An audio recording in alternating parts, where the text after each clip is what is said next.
यानी संज्ञानात्मक मतलब दिमाग से related, thinking, reasoning, problem solving, decision making, memory, imagination, जो भी काम दिमाग से होते हैं वो कॉग्निटिव डेवलपमेंट में यानी संज्ञानात्मक विकास में आते हैं। तो संज्ञानात्मक क्षमताओं को मापने का मात्रात्मक तरीका कि हम क्वांटिफाई कर पाएं कि इतने % आपका दिमाग काम करता है, जैसे आईक्यू भी हो गया फॉर दैट मैटर, तो भी कहीं ना कहीं संज्ञानात्मक क्षमताओं को मापने का ही एक तरीका है। हालांकि हार्वर्ड गार्डनर आईक्यू को मानते नहीं है। ठीक, तो अगर हम देखें यहां पे तो कॉग्निटिव एबिलिटीज को यानी संज्ञानात्मक क्षमताओं को क्वांटिटेटिव डिफरेंसेस या फिर उनको मेजर कैसे करेंगे, वो तरीका क्या है यानी मापने का, साइकोमेट्रिक अप्रोच के द्वारा, बिहेवियरिस्ट अप्रोच के द्वारा, पिजेशियन अप्रोच या बेलीज अप्रोच? फटाफट से बताएं। इसका सिंपल सा जवाब होगा साइकोमेट्रिक अप्रोच। पियाजे कोई परसेंटेज का क्राइटेरिया थोड़ी रखे हुए हैं, तो साइकोमेट्रिक अप्रोच है ये, जिसके माध्यम से जितने भी आपके आईक्यू टेस्ट हैं या आपके पर्सनैलिटी टेस्ट हैं, इंटेलिजेंस के टेस्ट हैं, जिनमें भी मेजर किया जा रहा है, मापा जा रहा है पर्सनैलिटी को यानी आपके व्यक्तित्व को, आपकी बुद्धि को, है ना, दिमाग को, ये सारी चीजें साइकोमेट्रिक अप्रोच के अंदर आएंगी, जिसके द्वारा हम मेजरमेंट कर रहे हैं हमारी संज्ञानात्मक क्षमताओं का यानी कॉग्निटिव एबिलिटीज का। क्वेश्चन नंबर 4 देखिएगा एक बार। क्वेश्चन नंबर 4 क्या कहता है, देखिए। In the context of language development, what term is used to describe the phenomenon where children overgeneralize grammatical rules such as saying good instead of went?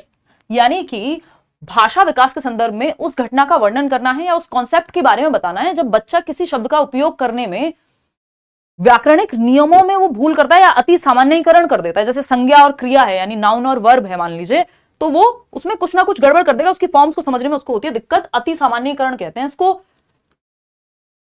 जैसे कि went के बजाय वो गोड बोल रहा है, मतलब क्या हुआ, उसको लग रहा है जो फर्स्ट फॉर्म होती है आपकी गो की, इसी में ईडी लगा देंगे क्योंकि कुछ वर्ड्स में ईडी लगा करके सेकेंड फॉर्म बन जाती है, तो यही जो है सही बन जाएगा, जबकि जो गो है उसकी सेकेंड फॉर्म क्या होगी, वेंट होगी।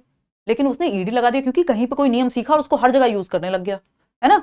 फॉर एग्जाम्पल जैसे ईट का वो ईटेड भी बना सकता है, तो जो आपकी नाउन और वर्ब की जो फॉर्म्स हैं उनमें वो कुछ रूल कहीं से सीखता है, वो हर जगह लागू करने लगता है जहां वो लागू नहीं भी होता। इसको ओवर जनरलाइजेशन कहते हैं यानी अति सामान्यीकरण कहते हैं नियमों का। तो second option is the right answer. ये बहुत जगह पे पूछा जा चुका है, बहुत ही आम सा जवाब है, कोई मेंटोस जिंदगी वाला क्वेश्चन नहीं है, एकदम आम जिंदगी वाला सवाल है। ठीक, क्वेश्चन नंबर 5 देखिएगा, क्या कहता है भाई क्वेश्चन नंबर 5। क्वेश्चन नंबर 5 कहता है in Kohlberg's theory of moral development which level involves making moral decisions based on the social contract and individual rights. यानी कोहलबर्ग के नैतिक विकास के सिद्धांत में किस स्तर पर सामाजिक अनुबंध और व्यक्तिगत अधिकारों के आधार पर नैतिक निर्णय लेना शामिल है। यानी कहां पे व्यक्ति डिसीजन लेगा, किस बेसिस पे, social contract and individual rights पे, कि समाज को बनाए रखने के लिए कुछ चीज जरूरी है बट इंडिविजुअल के भी राइट्स हैं, है ना।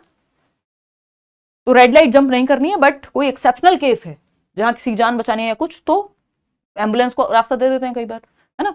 या फिर अगर हम बात कहें तो जो एक बहुत ही पुरानी सी सेइंग है, हम आपने मॉरल एजुकेशन में कहीं ना कहीं पढ़ा होगा कि वो झूठ जो किसी की जान बचाने के लिए बोला जाए उसको झूठ नहीं कहते। तो वो क्या है, social contract and individual rights, कि इंडिविजुअल के भी अपने राइट्स हैं। या कई बार जो धरना प्रदर्शन आप देखते हैं या चीजें होती हैं वो इसी स्टेज में आती है, और ये पोस्ट कन्वेंशनल स्टेज है कि इंडिविजुअल के भी राइट्स हैं। समाज में तो एक नियम चाहिए ही, लेकिन इंडिविजुअल राइट्स के लिए जहां जरूरत पड़े खड़े होना चाहिए। तो ये क्या हुआ, उत्तर परंपरागत स्तर है, पोस्ट कन्वेंशनल लेवल है। ठीक है, 5th स्टेज है ये, पर्टिकुलरली अगर हम देखें कोहलबर्ग के नैतिक विकास के सिद्धांत में। क्वेश्चन नंबर 6 देखिएगा, फटाफट से बताओ। और question number 6 says which term refers to the ability to understand and share the feelings of another person and is crucial for social development। यानी वो कौन सा शब्द है, कौन सा टर्म है, कौन सा तथ्य है, whatever you want to call it, जो जब किसी अन्य व्यक्ति की भावनाओं को समझने और साझा करने की क्षमता को संदर्भित करता है, जो वो शब्द पहचानना है, और सामाजिक विकास के लिए अति महत्वपूर्ण है। यानी सामाजिक विकास आपका बेहतर होगा, यानी आप लोगों को बेहतर समझ पाएंगे, समाज में कैसे रहना है, क्या तौर तरीके हैं, क्या नियम कायदे कानून है, उन सब के साथ बेहतर डील कर पाएंगे यदि आपके अंदर ये क्षमता है। कौन सी क्षमता, लोगों की फीलिंग्स को शेयर करने की, महसूस करने की। क्या कहलाएगा ये, एम्पैथी कहलाएगा। नहीं, सिंपैथी को हम बहुत पॉजिटिव नहीं मानते हैं आपकी साइकोलॉजी में, या ये आपके पूरे सिलेबस में भी अगर मैं इधर उधर की बात ना करूं तो सिंपैथी बहुत पॉजिटिव नहीं है, आपको अवॉइड, बचना है सिंपैथी से। सिंपैथी इज दया, कहीं ना कहीं आप कर रहे हैं किसी पे, दया किसी को नहीं अच्छी लगती। Empathy is the right word. Empathy कि आप दूसरे के शूज में खुद को रख करके देख पाए, समानुभूति जिसको हम कहेंगे। और एम्पैथाइज अगर आप बेहतर कर पाते हैं तो आपका सोशल डेवलपमेंट बेहतर होगा, आप लोगों को बेहतर समझ पाएंगे, आप उनकी भावनाओं को, उनकी इंटेंशंस को और वो खुद को उनकी जगह पे रख के देख पाएंगे। तो एम्पैथी मस्ट है, sympathy is not the right word या फिर राइट टर्म, पॉजिटिव नहीं है बहुत ज्यादा सोशल डेवलपमेंट के लिए। ठीक है, हाँ। एल्ट्रुइज्म तो एक तरह से परोपकारिता हो गई कि आपको दान करना पसंद है, मानवता की भलाई करना पसंद है, नॉल। ईगो सेंट्रिज्म तो सेल्फ सेंटर्ड है आप, यानी खुद के बाहर कुछ और देख ही नहीं पाते हैं। क्वेश्चन नंबर 7 देखिएगा एक बार, जवाब दीजिएगा फटाफट से।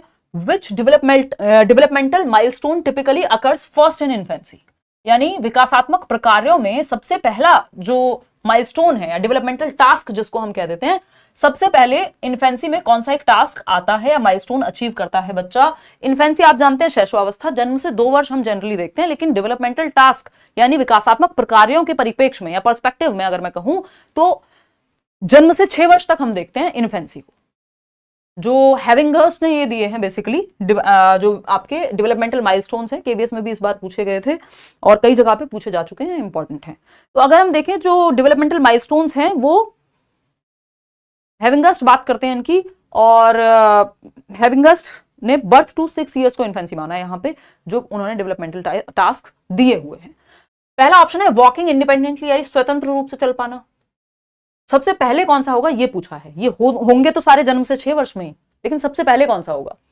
क्रॉलिंग यानी रगड़ रगड़ के घिस के रेंग करके चल रहा है बच्चा। बैबलिंग बलबलाना जिसको हम कह रहे हैं। ग्रेस्पिंग ऑब्जेक्ट्स यानी वस्तुओं को पकड़ पाना, कि पेन है रखा हुआ है या कोई टेबल पे कोई बॉटल रखी हुई कहीं रखी हुई तो वो ग्रास्प कर पा रहा है यानी पकड़ पा रहा है बच्चा। तो सबसे पहले कौन सा माइलस्टोन आएगा, आप में से ज्यादातर लोग सही जवाब दे पा रहे हैं, वो है बैबलिंग। देखो इससे भी पहले एक चीज आती है, वो है आपकी कूइंग, कूकना जिसको हम कहते हैं। लगभग 6 हफ्ते के अराउंड, है ना, वो क प च टाइप की कोई भी टेढ़ी मेढ़ी आवाज बच्चा निकाल रहा है उसको हम कूकना कहते हैं, कूइंग। 6 हफ्ते में बैबलिंग आ जाती है 6 महीने के अराउंड, कई बार इससे भी पहले 4 से 6 महीने के बीच में। तो अराउंड 4 to 6 मंथ्स में जब बैबलिंग आ जाएगी, बलबलाना जिसको हम कहते हैं, सिंगल सिलेबल जो है बच्चा यहां बोलने लगेगा, यानी ब म च जो सिंगल सिलेबल्स हैं उनको यूज करने लगेगा, बलबलाना।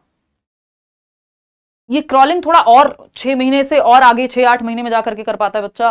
वॉकिंग इंडिपेंडेंट लगभग साल भर लग जाएगा। ग्रास्पिंग ऑब्जेक्ट्स भी वही 8 महीने के अराउंड। ठीक है, तो यहां पर बलबलाना इज द राइट वर्ड। आगे बढ़े, क्वेश्चन नंबर 8 देखिएगा एक बार, फटाफट से जवाब दीजिएगा। ये आपके प्यारे वाइगॉस्की का क्वेश्चन है। वाइगॉस्की और पियाजे से कितना लगाव है सारे टीचिंग एग्जाम्स को, ये आप सभी जानते ही हैं।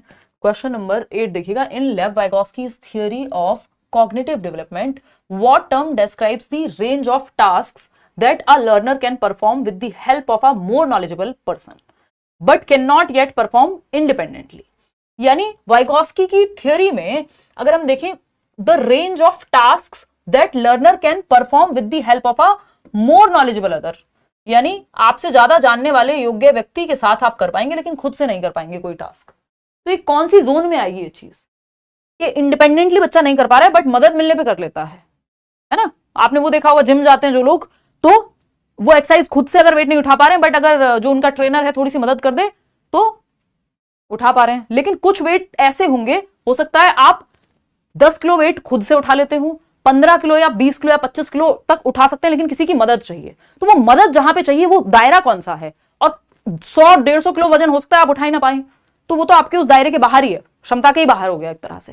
ठीक, तो अगर हम बात कर रहे हैं यहां पे, तो वो कौन सा दायरा है जहां पे आप किसी की मदद से कोई काम कर सकते हैं लेकिन खुद से नहीं कर पा रहे हैं। जैसे बच्चा जो है, कई बार मदर उसकी अगर हेल्प कर दें तो वो लिख पाता है, कोई चीज कर पाता है, खुद से उसको दिक्कत होती है। जैसे जब आप छोटे होंगे आपको याद होगा, सर्कल कई बार बनाया जाता था कि आप सर्कल के बाहर, आप जब आप स्केचिंग कर रहे हैं या कोई भी कलर कर रहे हैं तो वो बाहर ना जाए, यानी मदद मिल रही है किसकी, सर्कल की।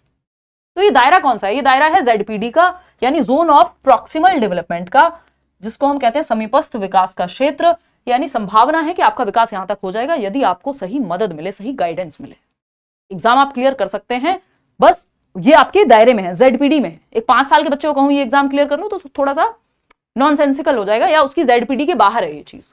ठीक, मदद से भी नहीं कर पाएगा। लेकिन आप लोगों को अगर मदद मिल जाए इस ZPD में तो बात बन जाएगी। स्कैफोल्डिंग वो चीज है जो इस जोन में, इस दायरे में दी जाएगी। टेम्परेरी हेल्प जिसको हम कह रहे हैं, पेपर तो आप ही देके आएंगे, टीचर हेल्प करेगा सिर्फ, तो वो टेम्परेरी हेल्प है। मचान जिसको हम कहते हैं, पाड़ जिसको हम कह देते हैं। इक्विलिब्रेशन जो है यहाँ का कॉन्सेप्ट ही नहीं है, उसकी बात प्याजे करते हैं। बैलेंस होता है इसका मतलब, एसिमिलेशन भी होता है, दिमाग में कुछ ऐड करना। जिसकी बात पियाजे कर रहे हैं, अगेन वाइगॉस्की का उससे कोई लेना देना है नहीं, ठीक। तो समीपस्थ विकास का क्षेत्र जो है is the right answer over here.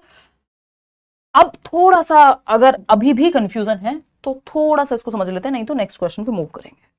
देखना एक बार, देखो कुछ चीजें जो आप खुद कर लेते हैं, है ना, जैसे ओवर थिंक करना, मजाक कर रही हूं, तो कुछ चीजें जो आप खुद कर लेते हैं, यानी कुछ क्वेश्चंस आपसे खुद से हो जाते हैं, कुछ क्वेश्चंस ऐसे हैं जो किसी की मदद से हो जाएंगे अगर हेल्प मिल जाए तो, कुछ चैप्टर्स में आपके दोस्त की मदद